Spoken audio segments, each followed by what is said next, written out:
The commander spent most days recovering. He was finally moving around the outpost as the NIKKE watch over him as he was stuck in a wheelchair. The NIKKE all took turns escorting him. Today, it was Lily Weiss. Lily Weiss. Commander, if you have something to say, just say it. John, I hate this. Lily Weiss, we've been through this before.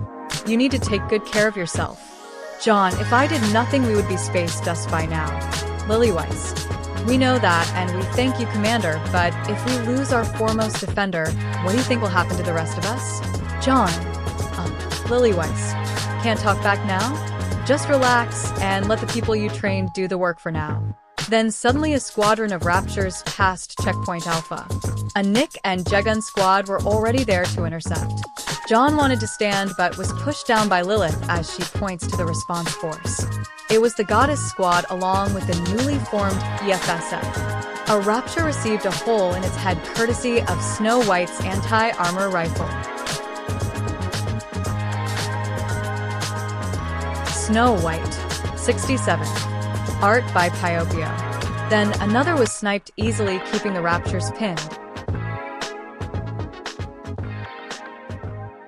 Red Hood, 68. The two were competing who could kill the most Raptures first.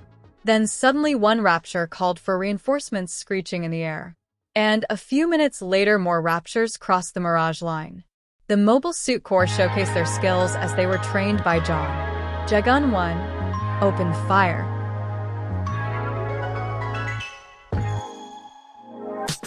Jaune 2, we got more incoming. They worked in tandem with the NIKKE. Finally, the NIKKE were no longer alone in battle. Humans finally had a way to help in the war effort. These brave men and women used to be from the Ark's outer rim. Now they are heroes. The two squads were able to wipe out the Rapture squadron. A new force was now on the surface as New Genesis stands firm in its reclamation of the surface. Jaune's New Genesis is under its own governing authority called Earth Federation. Eden had better relations with them than they had with the previous administration of the Ark. Jaune was still capable of doing meetings even if he was confined to his wheelchair. Meanwhile, at the HQ, Cecil. Thank you, Commander, for the help with the supplies. Jaune, you're welcome. Cecil. How is your condition? Jaune. Getting better, although I can walk. I was forced to remain seated to speed up recovery. Cecil. Well, that's a small price to pay. But losing that G-weapon of yours was a hefty loss. Jaune. Indeed. The Doctor is currently working on a new project after the loss of GP-03. I don't know what he is currently working on, however. He's been too busy with that black box that came with the GP-03's codes. Cecil. Thanks for keeping us in the loop. We have some serious news. The Raptures are currently operating near your area. We don't know what they are doing, so we sent some of our forces to scout. The report indicates they are searching for something as they were led by an abnormal Rapture. Chatterbox. On a side note, I have sent Johan and Team Inherit to New Genesis to assist in New Jaune's defense, just in case if they make a move on you. Jaune. Thank you, Cecil. I owe you one. Cecil. Don't mention it. Well, I need to go, more work to do. Jaune. Understood, take care. He then looks to the side to see Red Hood listening to her record player as he ripped a piece of paper from his notepad and scrunched it into a ball and threw it at her head, getting her attention. Red Hood. Oh, the meeting's done? Alright, time to get you to bed.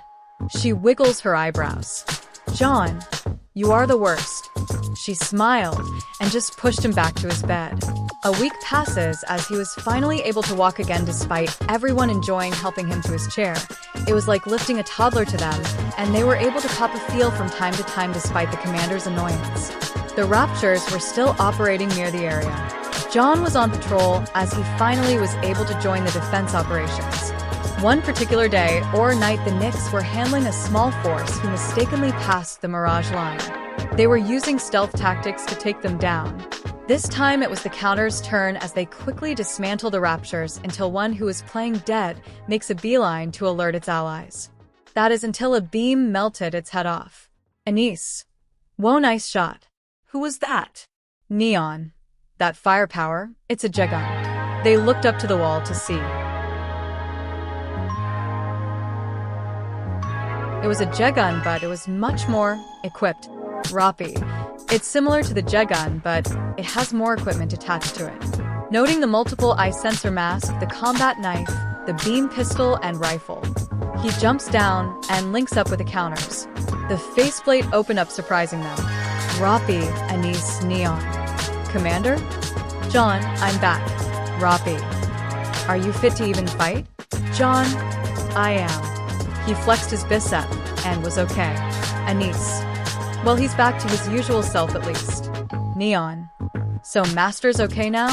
Roppy. Sigh, Commander. Jaune. I won't overdo it, I promise. Let's head back. That was the only squad we detected. It's clear for now. So let's get some rest and switch rotations. Roppy. Understood, Commander. Anise. Aw, finally we get a break. Neon, the Commander just came back. Anise. Hey, we took turns wheeling him everywhere, remember? Neon. Oh. Roppy. I thought you enjoyed it. I saw you sniffing the Commander when you were his caretaker. Anise blushed and flails her arms to dismiss it. Neon. Ignoring that, I can't wait to take a nice long bath. Jaune. The advantage of having a self-sufficient city, eh? Roppy. It's the first step to reclaiming the surface.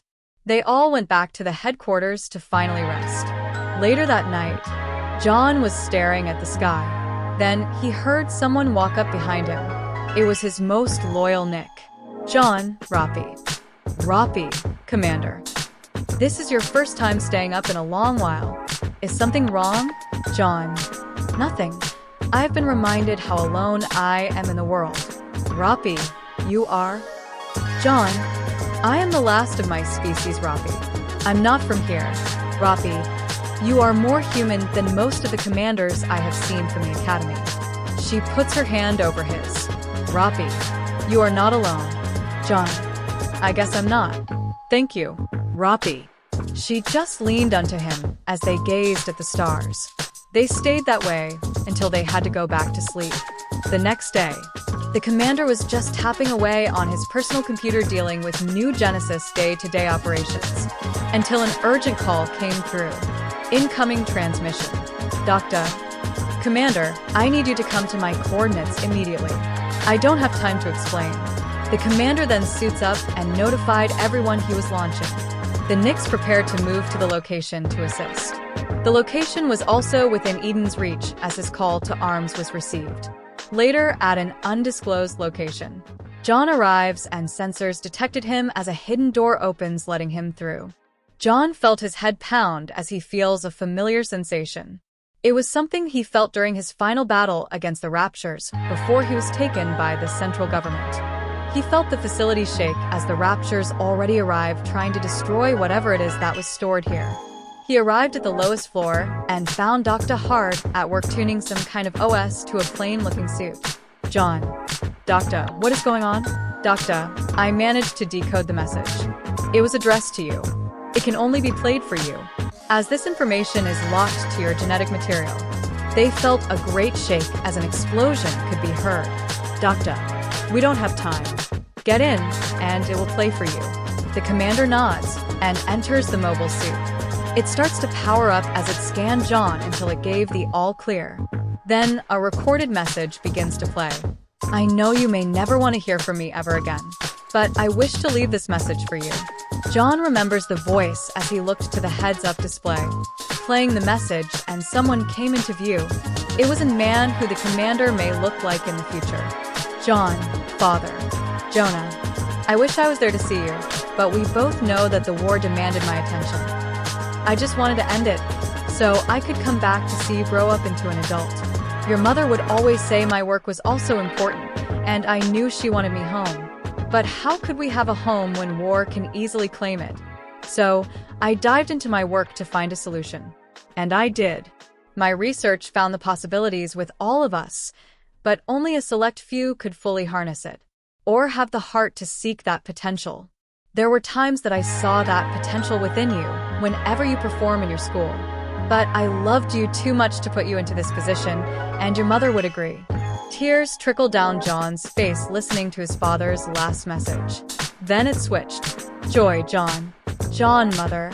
Joy. I'm sorry, Jonah. I want to leave this for our little boy. Jonah. It's alright. Joy, we are so proud of you. I wanted you to be far from this war, but I guess it can't be avoided any longer. I want you to be strong and prepared for the future ahead. So, I volunteered to test this machine for your father. I have that potential too. Your father too. But you were still a child. So we both fine-tuned this machine just for you. If war comes and you need more strength, we give this gift to you, the embodiment of our hopes and dreams. When all of this is over, please grow up big and strong. Eat healthy, exercise properly, sleep well, and even play. He then hears an explosion in the background of the recording. Joy, I'm sorry, Jonah. I used up all your time. Jonah, no, it's okay. My message to you, my son, is the same as your nagging mother's. He embraced her as they looked to the camera and in turn look upon him. John, mother, father, asterisk, sob, asterisk. Jonah and Joy, we wanted so much to spend more time with you, our child. He reaches out then, an explosion engulfs them both, and the recording ends. Doctor kept quiet and was also crying as he finishes calibrating the suit. John was crying as he wipes his tears, and he then activates his armor and enters it. Play unicorn. Then the mobile suit starts moving as its system starts up. John, Mom, Dad, I understand. Then suddenly the hangar doors will blow off as we see Chatterbox walks through the smoke. Chatterbox, now where are you hiding?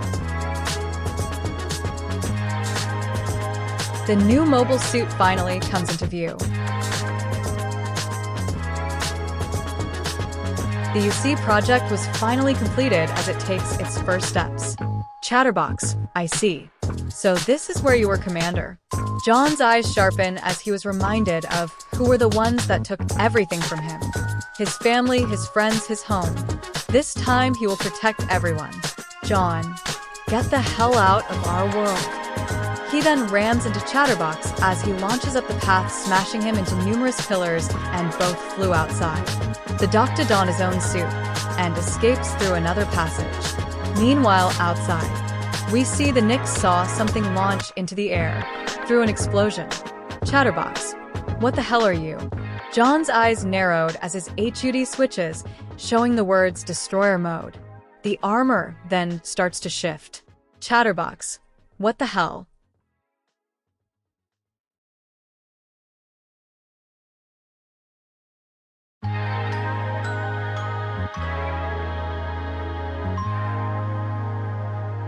The White Devil from the 1-Year War has returned. Chapter End.